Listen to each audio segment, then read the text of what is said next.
trying to remain relevant by calling this show is a guy who can't fill his own show with content, so he's calling us. Hello?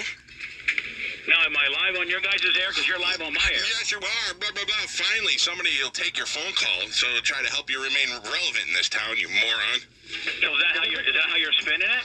Spinning what? You're the one calling me. You've been on this show. You've been on the air today, and you've played 5 parody songs. I'm guessing 7. Sorry, the count is up to 7. 7 parody songs, and now you have to call me because you can't fill a show with content. You have nothing. No, I dare you to do a whole show without playing one parody bit. I dare you. Mike? Yes, Todd? I've been doing radio for 30 Yeah, I know, but for the last, 5, it's been pathetic radio. You started out good. You were killer when you're on at night, and then when you were on at mornings at 98 Rock, you were good for a while, and then you got so cocky and lazy, it just got terrible. And then I why would you pretend to be... Who is that? Who is that? Is that the token black guy that you have in the studio so that you can be a racist? Right. Why don't you shut up? Why don't you shut up for a little while and let the real man talk? Why don't you let the real man talk? Why do you kiss my ass every time you see me, but now you're going to in turn step up and try to be a tough guy? Let the big boys talk, little kid. Listen, hey, if you want to talk to me, you talk to me. I don't want to talk to your underlings. Listen. No, you listen, okay? It's my show. If you want to talk to me, Bubba, then you talk to me. Don't send the little minions, because you can't handle a conversation one-on-one with me. And you know that. So you're gonna call. Shut up and let Bubba talk.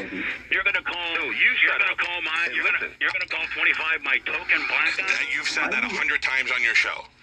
I don't know that I've said that, but anyway. That's how you. Why don't you look? If you tell him to shut up, or I'm gonna hang up. You want to talk? I'll talk to you. I'm not gonna talk to the underlings. Cowhead, you're a little tough guy. You're a little New York tough guy. I am not little, buddy. I'm very big. And I am tough. I'll punch you right in your fat face. So, Cowhead, here's the deal. Yes, Todd. What do you got? You're saying that we're not relevant anymore. And by the way, I just let you go and go and go. Yeah, I know, because I control this conversation because you are too weak-minded to talk. That's why you'll go eventually. You go, right, Manson? What do you think about that, Manson? Because you couldn't handle a conversation like this. Is the fake guy there today? Where's Ned? Is Ned there? So listen. Wait, where's Ned? I want to say hi to Ned. Video show. Where's Ned? You wanted me to... You're not going to let me talk to Ned? Did the fake guy leave the room? Yes. Well, he's over here now. He's over here. Yes, I'm over there. Where's the fake funny guy on the show? Let him talk to me. He's right here. Let's say hi, Ned. What's up, Ned? Oh, hey, hold on. I want you to meet my friend. This is Cliff. Hi, Ned. How you doing? So, Cowhead, I just want to go... You're gonna... Yes, Todd. What do you got for me, buddy? Hey, baby. Hey, by the way, way to call me cow turd and cow patty. Is that the best you could do? Is that the best you honestly can do? You diabetic dirtbag. How much Botox have you had in that forehead and that hair dye that you have? Why would you do an interview with Channel 8 looking as horrible as you do with your purple veiny legs? God cares what a guy looks like. Oh, shut your... Is the underling talking again? I'm glad you're watching it, kid. Thank you, buddy. I didn't watch it. I saw the 9 million pictures that you tweeted over the weekend when you were losing your mind, taking pictures of my billboard and sitting there going crazy. Listen, your guys are embarrassed by you. They're embarrassed by you. You make them all look stupid when you do stuff like that.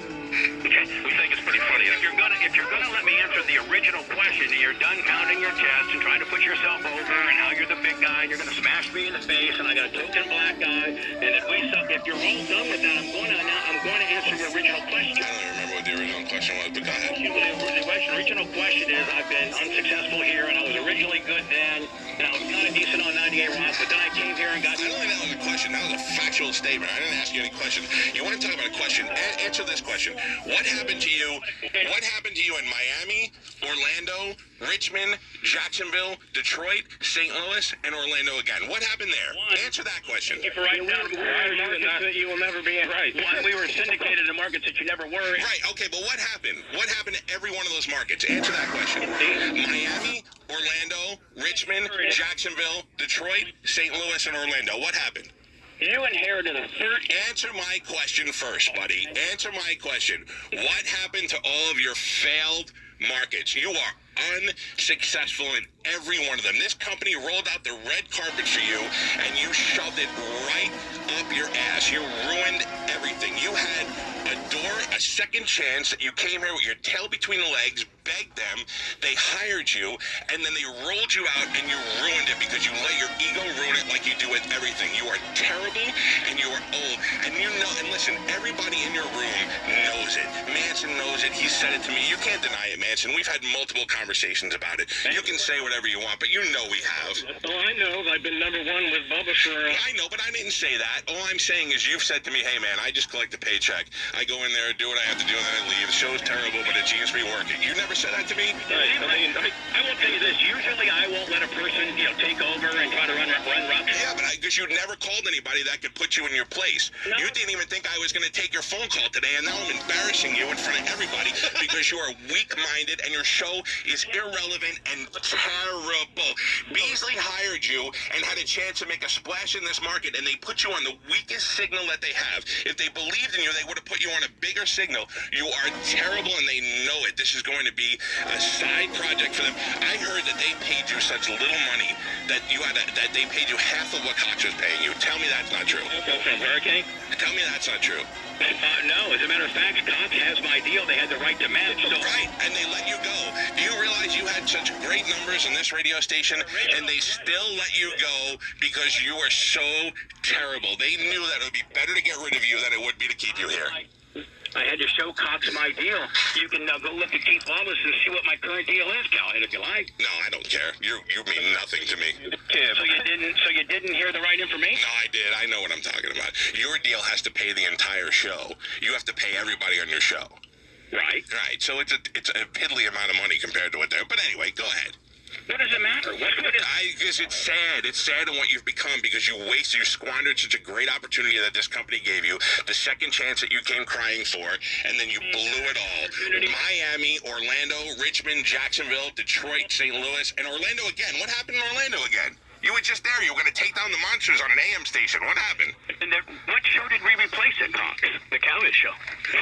What show did we replace, Mike? You didn't replace anything. And then this whole thing with management where you went to them and they said, we'd fire him for you. I walked right into your studio. I walked right into Jay O'Connor's office and I asked him. And he sat back and laughed at you and he goes, that's just Bubba being Bubba.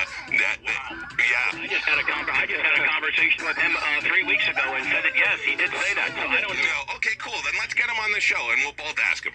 Fine. Get him on the phone.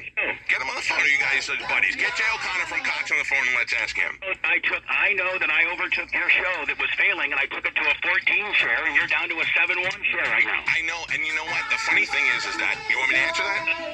Do you want me to answer that? Yeah. But you know what? Do you want me to answer that, or are you going to just make statements and keep babbling on about being fat? What was your question? My show, An Afternoon Drive here, was a solid number one for 5 years with an average of about an 8 to 9 share, adults 25-54. And what was my show? Probably about a 14. Okay? So this company said, well, shut up and let me finish. This company said, we would rather get rid of that guy and his ratings because he's so terrible and he is definitely not the future of radio and take the chance of putting you in there and holding out with you in mornings than keep him 1 second longer. And we did. And immediately we went and became number one.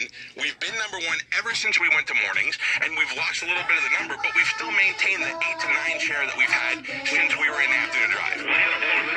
We had a 14 share, Mike. Good. Then maybe the rest of those guys will find you, and they'll listen to you for about another month, and they'll hear you doing the same old parody bits, Baby in the Trunk, Pope Touches Kids, Rob, Arnie, and Dawn. Why do I know who Rob, Arnie, and Dawn are? Do you think anybody in your syndicated markets care about this show? But your ego won't let it go. So now you're continuing to promote me to the other piddly markets that you're in. The company going into a new direction. Shut up. I'm not talking to you. I'm talking to the main guy. I don't want to talk to the interns. Listen, you shut up. I'm not talking to one of them. I'm not talking to the interns on your show. If you're not talking to any of my guys, they're not saying a word. If you want to talk to me, one-on-one, me and you. If you can't handle that, then don't call me. Shut up! Oh, my God! If you can't handle a conversation with me and you, I took your phone call like you said nobody would. Nobody's ever taken it before, and I'm willing to go head-to-head with you. If you can't talk to me without the underling talking, then we're not going to have this conversation anymore. You can call me what you want, but I'm not talking to you. There you go. Yeah, that's it. I gave you several. You just proved to me that you cannot